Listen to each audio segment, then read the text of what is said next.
My name is Mary Stovall, and I've come online here to do my first video. Um, I do energy work. I've done this for 20 years now. Um, I do I Ching, about the same, 20 years. I've been clairaudient since I was little, and clairvoyant as I've grown, and claircognizant all my life. So I have a lot of abilities, and I do a lot of things. I deal with a lot of people, help them. I also deal with a lot of ghosts. It is our life, but I live a great life. You know, I'm in constantly in talking to the universe constantly, and I really don't want to live it any other way. Once you peel all the onions and the BS and the lies that we live by, and these labels and all the other stuff, when you remove them, and get connected with the synchronicities, numbers, and just ask a question and you receive. Like, that's literally what you ask and then receive. That's how I live. And it doesn't matter how the question is or how big it is or how you feel like, well, that's going to be a hard one for them to answer. No, it's not. It's not hard. It's fun. I love this life. Anyhow, I notice there's a lot of stress and everybody's lines are out looking for danger. And I thought I'd come on to help you all with the stress relieving energy work. I know that is simple.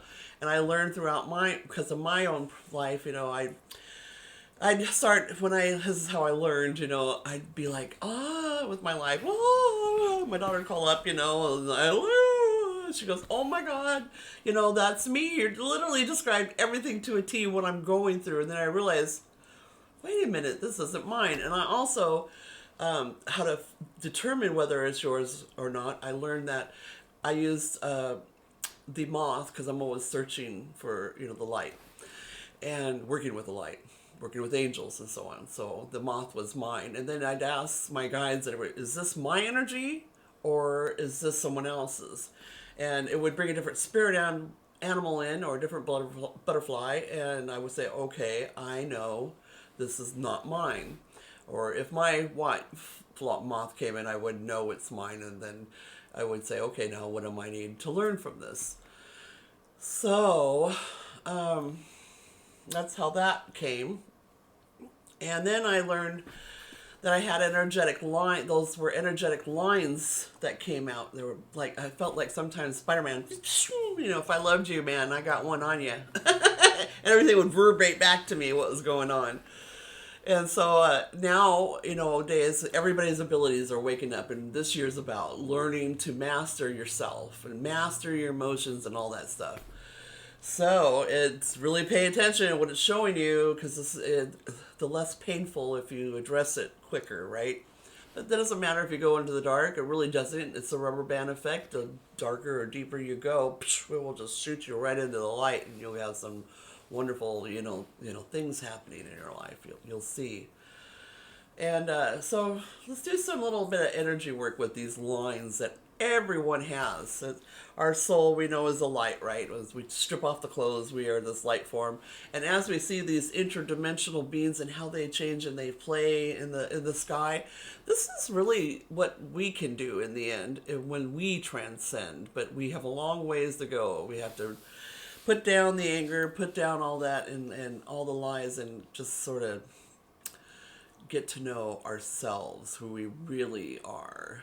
And a lot of that's going to change next year around Easter. So I'm really looking forward to that.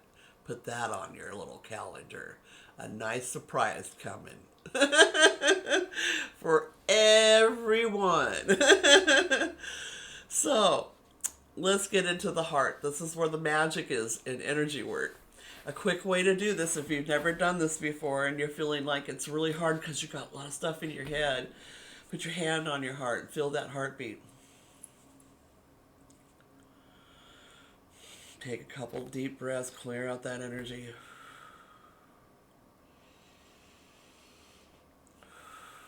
Beethoven's Seventh Symphony is really good because anger, frustration, it cannot live in those tunes. He was a real genius, but he was probably way too evolved for the people that he came down for.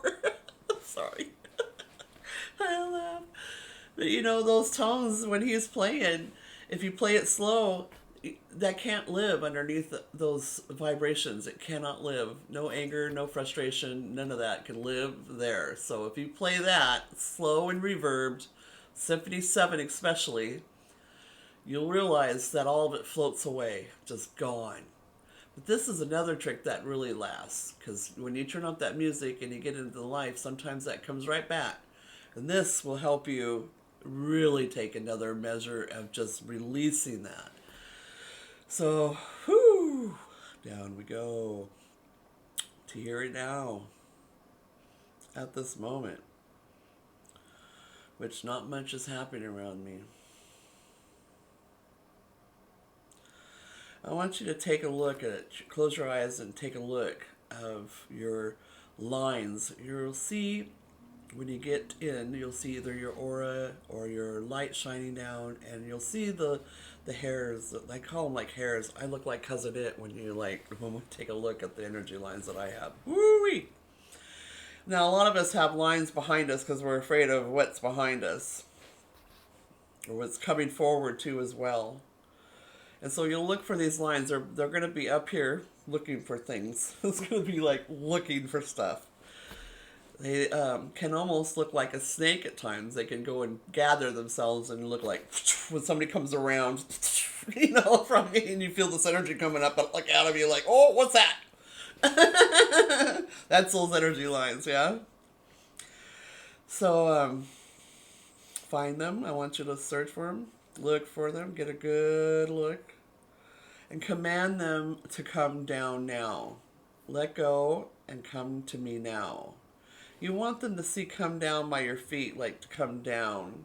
If you don't see a bunch of lines down around you, then you have to look up and around you to see where these lines at. Once you see like a group over here or something, you'll tell it, come down, release now. And as they release, you have to look around to look for others and then tell it to come down and release.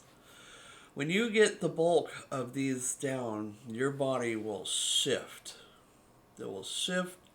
Shoulders will come down. The neck will like all of a sudden be like rubbery. And you'll know that you've done it successfully. And that is a trick. Keep doing that over and over until you see those lines. Take a really good look around. Use your imagination. This is a part of how this works. Our dreams. I'm also a dream interpreter. This is the first thing I learned because it was really the first thing I had. It was between Greek and mythology and all that other stuff. That really was like a huge part of my learning because I'm claircognizant. I get a lot of dreams and tells me a lot of things, and so that is a part of us. Don't our ego and all that. Don't let's listen to people. Rid your ego. Don't you really got to have your ego? Okay, we can't go through life without our ego knowing what's right and what's wrong. Okay, just can't. Has to be there. You just got to learn to tame that wolf. Like, you've heard the good and the bad wolf. Well, you'll find out when you're older, if you're not paying attention, which wolf you've been feeding. So really try to realize that all this does make sense, and there is a rhyme and a reason, even for why you came down here. A part of mine was why I came down here, and I've tried many lifetimes before, is to separate myself, body, mind, and spirit, to see if it was possible, and then to regenerate myself back, which I have already achieved. I've been sick for like 30 years of my life. We can figure out what was going on, paid a godly amount to doctors. It was really ridiculous. And I had a yellow book of misdiagnosis. And it got to the point where, my life was really falling apart. Everything I worked for, had a beautiful house, fell apart. My marriage fell apart. Everything fell apart. And I was alone to myself. But I found my wonderful man that helped me through, and other people that I had in my life that helped me through. And found out that I had, I became blind in one eye and partially blind. And that's where we found the needle in the haystack. I had tumors on my pituitary. Not just one, I had a couple of them. And I tried to come in to tell the doctor, please don't look at me and don't put me on any kind of major drugs. Don't think that you're coming in all cocky, because he was all cocky and good looking. He reminded me of Dracula. You know, Dracula all sexy and cute, but he can really mess you up. So you were scared of him. But I told him, don't, think that I'm ordinary like everybody else, because, all my life I found I'm not, so please beware. I am not going to be your average. Well, he did one, and then he comes back, and I had an appointment with him, and I was ready to tell him off because he did put me on drugs, and I felt like he didn't listen to a damn thing I said. Damn you for thinking I'm just a crazy woman. And I was ready to come tell him off. And, it turned out he was like crying, and like had like little tears in his eyes, and I was like, oh, damn it, what now? And come to find out, he didn't listen to me, of course, and he regretted it, and he had to come back in because it was a mess, and had to do an emergency, and I just, of course, fell apart and wanted to do it and kicking. I didn't understand at the time that this is what I came here to do. And so we did 3 brain surgeries. And he got it done. He said, well, you're going to have a resistant brain. I've seen your brain really well. I got to know your brain well, so you're going to come out of this one. It's going to take about 8-9 years. And then COVID comes out, and I went on the alien. I was like, oh, man, really? But I survived. I do natural medicine, and I got, surrendered now and gave it to all my loved ones, said, get to know your enemy, quick, and I'll make medicine to combat it.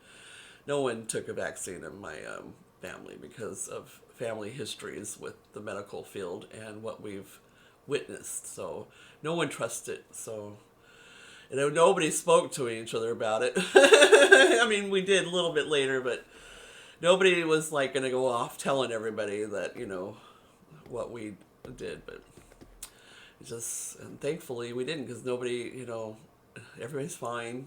I do have blood clots, so I have to take fermented soy, or else I'll get a heart attack every time I have a COVID. Please beware of that, because I have had more people die because of that. So it's just a tablespoon, every maybe 4 times at least a week, at least. And then once you get about a couple weeks in, do it a teaspoon at least 3 times a week. And you'll keep it away, actually. So that's really good, too. We found that out accidentally. That was a wonderful accident, though. Accidents are not all bad. They're sometimes really good. So, yeah. And I hope to come on and share more of my abilities and help everyone out. And I do all the I Ching readings, which is pretty much a map for the future and how to deal with it, what's coming your way. I do a lot of that, and I'll be excited to move forward with this. This is my first video. Hello, everybody. It's nice to meet you. Can't wait to have more experiences.